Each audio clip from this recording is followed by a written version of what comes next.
गांधार नरेश शकुनी ने पुरोचन से साठगांठ करके एक षड्यंत्र रचा और वो सफल भी हो गया। दुर्योधन और कर्ण जैसे वीर योद्धा भी षड्यंत्रकारी बन गए और उधर युधिष्ठिर ने वारणावत जाने की तैयारी भी कर ली। यहाँ गांधारी और कुंती अपने पुत्रों की एकता की गलतफहमी की शिकार है और दुर्योधन के छल से अनजान दोनों इस बात पर खुश हैं कि दुर्योधन ने वारणावत में युधिष्ठिर के लिए एक बड़ा सा भवन बनवाया है। उधर भीम को दुर्योधन पर हमेशा से संदेह है और वो ये बात युधिष्ठिर के सामने रखते भी हैं, लेकिन युधिष्ठिर मानने को तैयार नहीं। बाकी पांडव भाई भी निर्णय लेते हैं कि युधिष्ठिर को अकेला नहीं जाने देंगे। इधर विदुर को वारणावत से एक समाचार मिलता है कि पुरोचन ने भवन बनवाने के लिए मक्खन, तेल, चर्बी, भूसा और लाख का इस्तेमाल किया है। उधर युधिष्ठिर धृतराष्ट्र से अपने भाइयों और मां कुंती को साथ ले जाने की आज्ञा ले लेते हैं। पांचों पांडवों के वारणावत जाने से पहले विदुर उनसे मिलने आते हैं और इससे पहले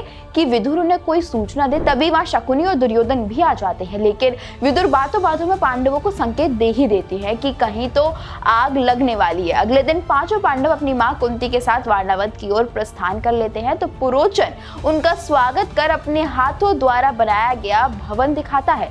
कुंती आने वाले खतरे से अनजान है, लेकिन पांचों पांडवों को यह ज्ञात हो गया है कि इस भवन में आग जरूर लगेगी, इसलिए युधिष्ठिर ने आग से बचने के लिए बिल खोदने का फैसला लिया। लेकिन इस बात की किसी को भनक ना लगे, इसलिए उन्होंने एक अनुभवी सुरंग खोदने वाले की खोज करने को कहा। तभी वहां वारणावत के मंत्री युधिष्ठिर के दर्शन करने आते हैं। साथ ही एक खनिक भी आया, जिसे देखकर युधिष्ठिर समझ गए कि ये खनिक काका विदुर द्वारा ही भेजा गया है। उस खनिक ने अपना काम शुरू कर दिया और सुरंग खोदने लगा। पांडव वारणावत का भ्रमण करने का बहाना कर सुरंग का परीक्षण करते हैं। विदुर को भी समाचार मिलता है कि अमावस की रात को विदुर ये समाचार युधिष्ठिर तक पहुंचा देते हैं और आदेश देते हैं कि युधिष्ठिर अपने भाई और मां कुंती के साथ अमावस की रात के पहले ही दिन वहां से निकल जाएं। उधर समय को नष्ट किए बिना भीम पुरोचन के आग लगाने से पहले ही मां कुंती, सहदेव, नकुल, अर्जुन और युधिष्ठिर को सुरंग में भेजकर अपने हाथों से लाक्षागृह में आग लगा देता है और खुद भी उस सुरंग से बाहर